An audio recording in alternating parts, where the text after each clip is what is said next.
বাংলাদেশের কৃতজ্ঞতা থাকা উচিত আমাদের উপর, না হলে আমাদের রাজ্যের সিভিক ভলেন্টিয়াররা পিটিয়ে ঠান্ডা করে দেবে। বাংলাদেশ নিয়ে বিস্ফোরক মন্তব্য বিজেপি নেতা দিলীপ ঘোষের।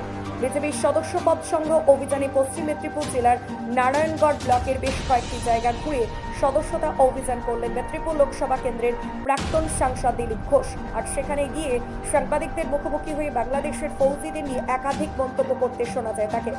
আজ তিনি নারায়ণগড় ব্লকের বেশ কয়েকটি অঞ্চল সহ একাধিক এলাকায় বিজেপির সদস্য পদ সংগ্রহ অভিযানে নামেন।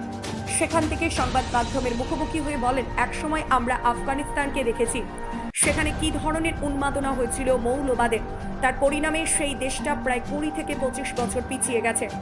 আজকে যেখানে বাংলাদেশের লোকেদের খাওয়া দাওয়া কাজকর্ম নেই, চাকরি নেই, সেখানে কিছু মৌলবাদী লোক ভারত বিদ্বেষ নেমেছে, যে ভারতের উপর পুরোপুরি বাংলাদেশ নির্ভর। খাওয়া পড়া থাকা জীবনযাত্রা থেকে ওষুধপত্র, মাথা খারাপ হলে এরকম করে লোকে, লাভটা কার হচ্ছে? ভারতের কি করতে পারবে ওরা? ভারতের যদি ইচ্ছে হয় পুরো ব্লক করে দেয়, তাহলে ওই দেশটা পুরো শুকিয়ে যাবে, খেতেও পাবে না, ওষুধও পাবে না। বাংলাদেশের কৃতজ্ঞতা থাকা উচিত আমাদের প্রতি। আমরা চাইলে রাজ্যের সিভিক ভলেন্টিয়াররা বাংলাদেশকে পিটিয়ে ঠান্ডা করে দিবে। দাদা, বাংলাদেশে কিছু প্রাক্তন ফৌজি যারা ঢাকাতে মিছিল করছে এবং বলছে যে বাংলাকে 4 দিনের মধ্যে দখল করব, কি বলবেন? বাংলাদেশে আবার ফৌজি আছে নাকি? তারা কোনোদিন লড়াই করেছে? কোনোদিন বাংলাদেশের ফৌজ আছে কেউ জানে?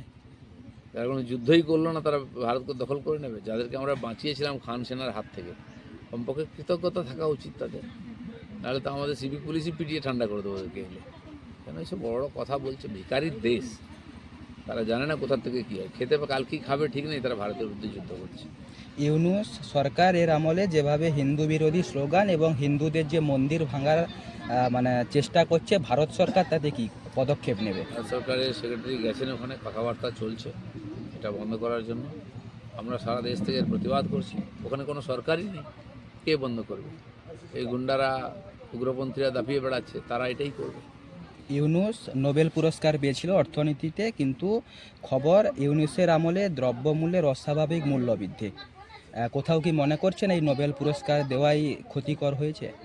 লোকটা চোর, জেল খেটেছে, তার কাছ থেকে কী আশা করা যাবে? দুর্নীতিগ্রস্ত একটা লোক, সে কী করে দেশ চালায়? তার কোনোদিন কোনো অভিজ্ঞতা ছিল না প্রশাসন চালানোর, তাকে মাথায় বসিয়ে দিয়েছে সরকার। নেই আর কিছু চ্যাংড়া ছেলে, কিছু এই ধরনের দুষ্কৃতকারী, তারা দাপিয়ে বেড়াচ্ছে। দুর্ভাগ্য এটা, বাংলাদেশের ভবিষ্যৎ খুবই অন্ধকারের দিকে যাচ্ছে। এখন যদি ভারত বাংলাদেশের যুদ্ধ হয় তাহলে কি পরিস্থিতি দাঁড়াবে? ভারত বাংলাদেশ যুদ্ধ কোনোদিন হবে না, যুদ্ধ করার ক্ষমতাও নাই। আমাদের দয়া